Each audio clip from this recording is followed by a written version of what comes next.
بالضبط. شيء حلو والله. هاي تحية كمان لك يا رغد من جدة أبو عزمي فستق.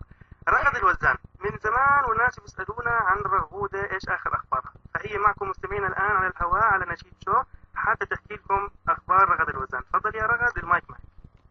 أنا هلا يعني بخير تمام، وبحب سلم على كل الجمهور اللي بحبهم واللي بيحبوني، وراح لهم خبر يعني بس يعني عبر الحياة إن شاء الله يعني ما يزعلوا منه، هو إنه خبر انسحابي من قناة رزق، حتى أتحجب أتفرغ لدراستي إن شاء الله لقدام. رح أشترك في يعني بمجالات حفظ القرآن يعني إذاعات، بس ما إن شاء الله ما حتظهر. تمام، إذا رغد الوزان ما راح يكون لها ظهور ولا على أي فضائية من هون طالع. إن شاء الله. تمام، ولكن بالتأكيد راح تتميز بإبداعاتها وتميزها عن رغد الوزان. أنا شخصيا هذا حكي ما بتصدق. لا والله بتصدق يا سيدي، والحكي إن شاء الله اللي حتشوفوه بالرغد الوزان حتصدقوه مستمعين، لأنه رغد الوزان